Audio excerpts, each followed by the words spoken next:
হায়দ্রাবাদকে হারিয়ে কলকাতা পৌঁছে গেল আইপিএলের ফাইনাল ম্যাচে। দুর্দান্ত আজকে আমরা ম্যাচ দেখেছি।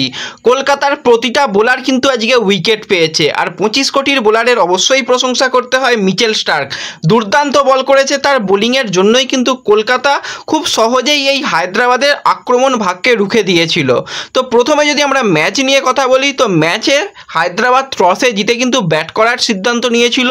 তারা ভেবেছিল যে আজকে সহজেই কিন্তু 200+ রান করে দিয়ে চাপ বাড়িয়ে রাখবো কলকাতার উপর। কিন্তু শুরুটা যেরকম হয়েছিল, প্রথম মেই কিন্তু খাতা না খুলতে পেরে ফিরে যেতে হয়েছে ট্রাভিস হেডকে। সেক্ষেত্রে মিচেল স্টার্কের দুর্দান্ত বোলিং, সেই জায়গাতেই কিন্তু মিচেল স্টার্ক প্রথম উইকেটটা নিয়ে নেয়। এর পরবর্তী সময় আমরা দেখলাম অভিষেক শর্মা, সেও কিন্তু ভৈভব আরোরার বলে খুব তাড়াতাড়ি আউট হয়ে যায়। 13 রানের মধ্যে এই যে ওপেনার জুটি, যেটা বিধ্বংসী জুটি হয়ে ওঠে, সেই জুটিকে কিন্তু ভেঙে দিয়েছিল কলকাতার বোলাররা। তার পরবর্তী সময় আমরা দেখলাম নীতিশ কুমার রেড্ডিকেও কিন্তু মিচেল স্টার্ক আউট করে দেয়। পরপর কিন্তু স্টার্ক উইকেট নিয়েছে। তারপর দেখলাম পরপর দুটো বলেই দুটো উইকেট তুলে নিয়েছিল মিচেল স্টার্ক। তারপর শাহবাজ আহমেদও কিন্তু খাতা খুলতে পারেনি, সেও কিন্তু মিচেল স্টার্কের উইকেট তাকে দিয়ে বসে এবং দুর্দান্ত স্টার্ক বল করছিল। কিন্তু সেই জায়গাতেই যে প্লেয়ারটা খেলাটা ধরেছিল, সেটা হচ্ছে কলকাতায় খেলে যাওয়া প্লেয়ার রাহুল ত্রিপাঠী। দুর্দান্ত খেলেছে, অবশ্যই রাহুল ত্রিপাঠীর প্রশংসা করতে হয়। কিন্তু খারাপ লাগছে রাহুল ত্রিপাঠীর জন্য, সে যেভাবে রান আউট হলো।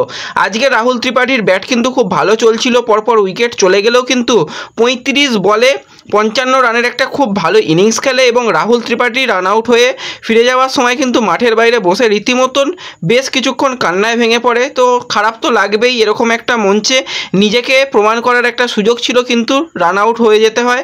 এর পরবর্তী সময় আমরা দেখলাম হেনরি ক্লাসেন, সেও কিন্তু খুব তাড়াতাড়ি আউট হয়ে গিয়েছিল, সেও কিন্তু বেশি রান করতে পারেনি। তার উপর অনেকটাই নির্ভর করে হায়দ্রাবাদ, কিন্তু মাত্র 32 রান করে।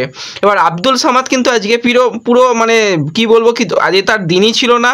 16 রানে কিন্তু আউট হয়ে যায়। এরপর পর উইকেট পড়তে থাকে, কিন্তু শেষের দিকে প্যাট কামিংস খেলাটা ধরেছিল। সে কিন্তু 24 বলে 30 রানের একটা ভালো ইনিংস খেলে, তবেই কিন্তু 159 রান করতে পেরেছিল। তাও কিন্তু 3টে বল বাকি থাকতেই কলকাতার বোলাররা কিন্তু অল আউট করে দিয়েছিল হায়দ্রাবাদকে।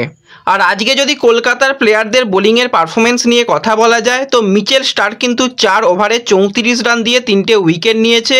ভৈভব আরোরাও কিন্তু 2 ওভার বল করেছে, 17 রান দিয়ে কিন্তু একটা উইকেট নিয়েছে। হর্ষিত রানার কথা বললে, সেও কিন্তু খুব ভালো বোলিং করেছে, 4 ওভারে 27 রান দিয়ে একটা উইকেট নিয়েছে। সুনীল নারিন উইকেট পেয়েছে, কিন্তু সুনীল নারিন একটু বেশি রান দিয়ে ফেলেছিল, 40 রান।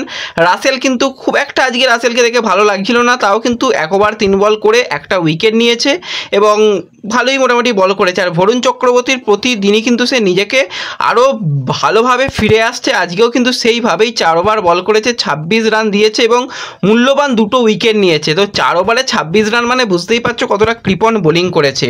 আর অপরদিকে যদি আমরা কলকাতার ব্যাটিং নিয়ে কথা বলি, তো ব্যাটিংয়েও কিন্তু কলকাতা আজকে খুব ভালো স্টার্ট করেছিল। প্রথমেই অবশ্যই বলতে হবে ব্যাটারদের মধ্যে যে প্লেয়ারটা খুব ভালো ব্যাটিং আজকে করছিল শুরুতেই, সেটা হচ্ছে গুরবাজ। প্রথম ম্যাচ দেখেই মনে হচ্ছিলই না যে এই সিজনের প্রথম ম্যাচ খেলেছে। তো সেক্ষেত্রে 14 বলে 23 রান করেছে। সুনীল নারিনের ব্যাটটা কিন্তু আজকে খুব একটা চলেনি, 16 বল খেলেছে, 21 রান করেছে। আর বাকিটা আর কি বলবো, দুর্দান্ত। এই মুহূর্তে কিন্তু আর দরকার মাত্র 24 রান, হাতে রয়েছে মোটামুটি 42 বল। এখন কিন্তু ভেঙ্কটেশ আইয়ার আর শ্রেয়াস আইয়ার, 2 আইয়ার কিন্তু একদম দুর্দান্ত ব্যাটিং করছে। আর এই ব্যাটিংয়ে কিন্তু আজকে যেরকম ভালো হয়েছে, বোলিং ভালো হয়েছে, সমস্ত দিকেই কিন্তু একদম পরিকল্পনা মাফিকভাবেই কিন্তু আজকে গৌতম গম্ভীর এই ম্যাচটার জন্য তৈরি করেছিল তার প্লেয়ারদের, সেটা বোঝাই যাচ্ছে। আর এই 25 কোটির বোলারকে নেওয়ার একটাই কারণ, যে বড় ম্যাচের প্লেয়ার, সেই বড় ম্যাচের প্লেয়ারই কিন্তু আজকে আবারও জ্বলে উঠলো, নিজেকে প্রমাণ করলো এবং দুর্দান্ত কিন্তু সে বোলিং করেছে, এটা মানতেই হয়। তো ওভারঅল কিন্তু আজকে কলকাতার খেলা তো খুব ভালো হয়েছে, তারা তো ফাইনালে চলে গেল। এবার ফাইনালে কোন দলটা আসতে চলেছে, কোন দলকে তোমরা ফাইনালে দেখতে চাও কলকাতার সঙ্গে, অবশ্যই কমেন্টে জানিও। আর ভিডিও ভালো লাগলে ভিডিওতে লাইক করে দিও, চ্যানেলে প্রথমবার এলে চ্যানেলটাকে সাবস্ক্রাইব করে দিও, ফেসবুক পেজ থেকে ভিডিও দেখলে ফেসবুক পেজটাকে ফলো করে নিও এবং ভিডিও একটু সকলের সঙ্গে শেয়ার করে দিও। তো দেখা হচ্ছে পরবর্তী ভিডিওতে। ধন্যবাদ।